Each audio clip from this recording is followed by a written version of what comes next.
Hoje é o Dia Mundial do Rim. Até às 4 horas da tarde, na Praça da Bandeira, em Joinville, a Fundação ProRim vai oferecer cerca de 300 exames para avaliar a função dos órgãos, testes de visão e aferição da pressão. Além disso, vai haver também uma orientação, dicas sobre saúde e prevenção. A estimativa é que 850 milhões de pessoas no mundo todo tenham doenças renais e de várias causas. São pelo menos 2,4 milhões de mortes por ano. Então, essa oportunidade aí na Praça Nélio Ramos, em Joinville, é aquela oportunidade para a prevenção. E aí, assim, a gente falou dos números no mundo, considerando os índices que a gente observou aí, são números que preocupam mesmo. Porque, olha só, aqui no Brasil, mais de 15 milhões de pessoas apresentam alguma disfunção renal. Mais de 125 mil fazem diálise e mais de 22 mil aguardam na fila do transplante renal. E o que chama a atenção é que é silenciosa, ou seja, os sintomas demoram a aparecer. Como então ter cuidado? Dá para prevenir? Nós vamos então agora conversar com a doutora Luciana Deboni, que faz parte da Fundação ProRim, que é referência nacional em tratamento e transplantes de rins, Muito boa tarde, doutora, obrigada desde já. Boa tarde, você. Obrigada, eu que agradeço. Eu falei ali que ela é silenciosa. Sim. Significa que quando ela é descoberta, já está naquele estágio bem avançado, Geralmente, doutora? sim. É? Os sintomas geralmente surgem a partir da doença mais avançada, na classe 4, que a gente chama, quando a função renal já está a menos de 20%. Onde vai surgir anemia, e pela consequência da anemia, cansaço, fraqueza, astenia. E é com essas queixas, geralmente, que o paciente vai procurar ajuda médica ou procurar investigar. Alguns sintomas podem ser mais precoces, como, por exemplo, quando existe uma doença glomerular, que a gente chama, onde tem proteinúria, perda de proteína através da urina. A urina faz muita espuma na hora que a gente faz xixi. E isso, às vezes, a pessoa associa ao sabão do vaso sanitário e não presta muita atenção. Na verdade, é um então, sinal. urina espumosa pode ser um sinal de uma doença inicial e que possa levar à doença renal crônica. E o ideal é que cada um pudesse fazer pelo menos um check-up anual com o exame de creatinina, que é um exame simples, barato, que se faz no sangue, para pelo menos ter certeza de que sua função renal está adequada. E, obviamente, alguns pacientes que são pacientes de maior risco, todos esses pacientes a nível mundial que têm uma maior taxa de incidência da doença renal são os pacientes diabéticos, hipertensos, que também está aumentando muito na população. Eles são mais propensos, doutora? 50% dos pacientes que estão em diálise hoje são diabéticos, ou seja, é uma complicação do diabetes. Isso vem aumentando, se a gente olhar a estatística de 20 anos atrás, eram menos de 10% dos pacientes que estavam em diálise eram diabéticos. O que mudou nisso? Provavelmente os diabéticos estão sobrevivendo mais, porque a complicação renal é uma complicação tardia do diabetes. É necessário vários anos de diabetes, geralmente um diabetes mal controlado, que leva a comprometimento do rim, assim como leva do olho, do coração, dos vasos periféricos e leva à insuficiência renal. Então, à medida que os diabéticos passaram a ser mais bem cuidados, sobreviveram, entre aspas, mais à doença do diabetes, não tiveram uma complicação mais precoce, dá tempo deles terem também a doença renal. Então, hoje o desafio, a gente já conseguiu evoluir o mundo, a sociedade médica conseguiu evoluir na melhora do diabetes. Agora, o desafio é conseguir melhorar um pouco mais para que eles não tenham a complicação renal a ponto de necessitar de diálise. Então, a população diabética, a população hipertensa é a população de maior risco. E também, à medida que a população geral está envelhecendo mais, hoje a expectativa de vida é de 75, 79 anos e nós aqui no Sul, uma situação privilegiada, também o rim também envelhece como o resto do corpo. E o rim é como se fosse um motor, ele vai ser usado ao longo da vida e depende muito como nós vamos usar esse motor, como um carro. Eu posso comprar um carro zero hoje e se eu andar 100 mil quilômetros num único mês, eu vou ter um carro velho em um mês. Então, é o mesmo raciocínio, E depende de tudo que eu fizer com esse meu rim, ou seja, com o meu corpo. E como a gente pode cuidar, então, doutora? É o velho, parece papo de velho, de conversa de mãe, mas é o velho, é a história de bons hábitos de vida. Atividade física, excesso de peso é uma das causas de doença renal. Durante muitos anos se achava que a obesidade só levaria à doença renal se causasse o diabetes ou pressão alta. E aí sim, o diabetes e a pressão alta, essas seriam as causas da doença renal. E hoje a gente sabe que não, só o fato de ser gordo, né, de estar acima do peso, e isso tem vários graus, obviamente. Independe da idade também? Independente da idade, só o fato da obesidade, ela causa uma hiperfiltração renal, faz com que o rim tenha que trabalhar por um corpo muito maior do que ele é. Então é esse raciocínio de usar o motor, né, usar o carro mais tempo. E esse rim vai se gastar, ele vai fazer o que a gente chama de hiperfiltração e ele vai começar a ter essa perda de proteína que a gente comentou. E isso leva a uma lesão renal que vai fazer uma consequente insuficiência renal a longo prazo. Então, atividade física, a questão da obesidade, controle de peso, então... Perfeito. Né?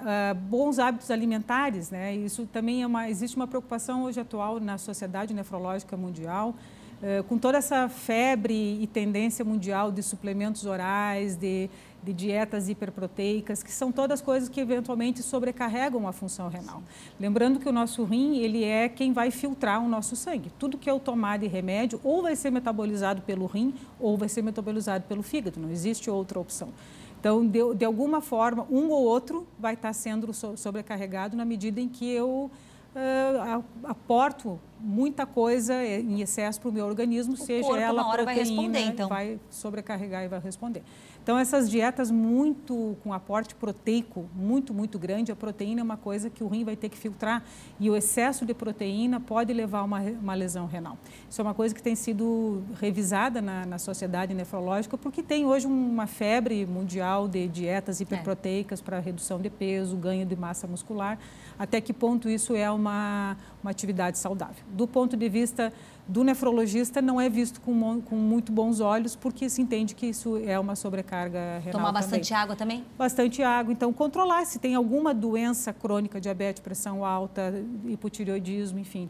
Né? Ter uma atividade física, isso é fundamental para qualquer doença, né? E qualquer um que queira ter uma longevidade saudável.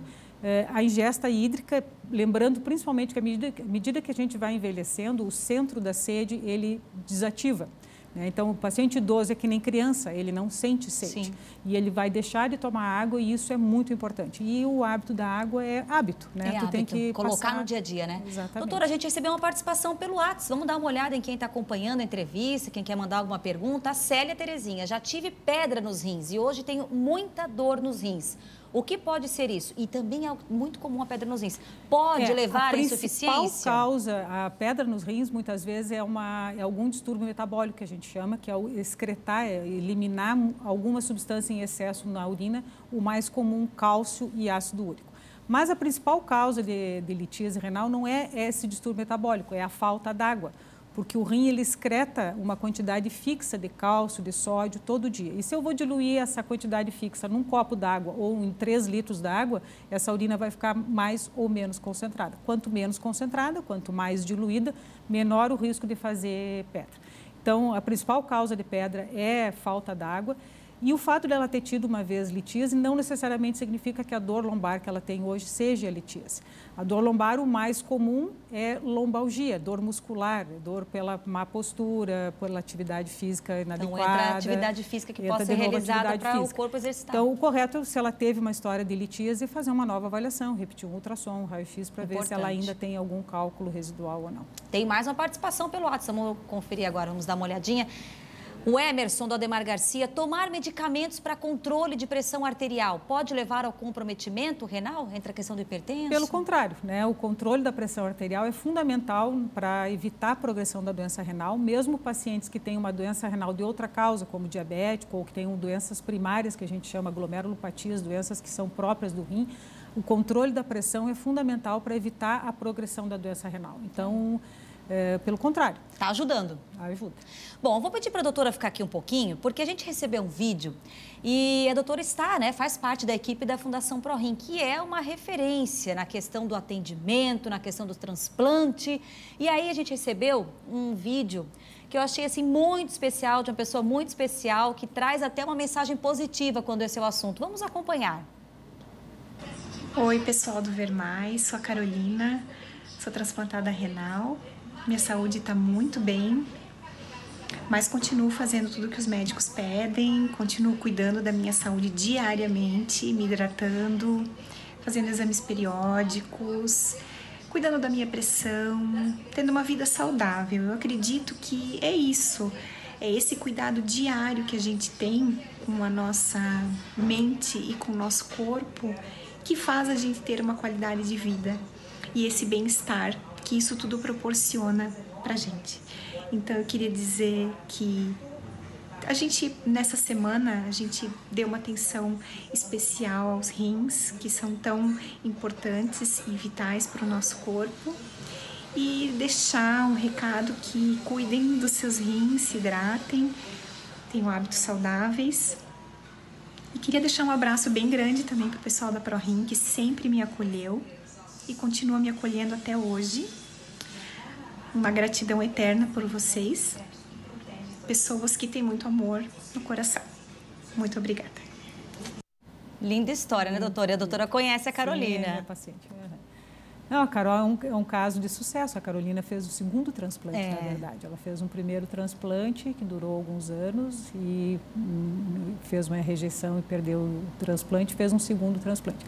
O que a Carol não comentou, além dos hábitos saudáveis, né, o transplantado e a maioria das pessoas que têm alguma doença crônica tem a necessidade de tomar medicações para o resto da vida, né? E às vezes isso não é uma coisa fácil, né? Tu adquirir esse hábito e tu respeitar religiosamente, não é tomar uma aspirina quando tem dor, é tu usar a medicação todos os dias para o resto da tua vida. É um hábito duro muitas vezes de ser adquirido e que muitas vezes o paciente reluta. Aceitação. Não faz isso porque acha que é muita coisa, não precisa, talvez não é muito remédio. E às vezes ele testa essa orientação e muitas vezes ele vai sentir na carne que não dá certo, né? Então, além de tudo isso, né, tem coisas que a gente não tem muito que mudar, né? E às vezes a medicação e todas as condutas médicas que nem sempre são muito agradáveis, às vezes o que a gente propõe para o paciente não são gostosas, mas são necessárias.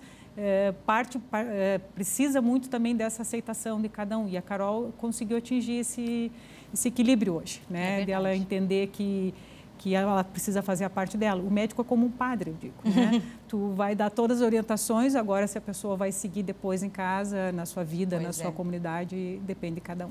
Doutora, muito obrigada pela vinda aqui, viu? Eu que agradeço muito a oportunidade. Obrigada mesmo.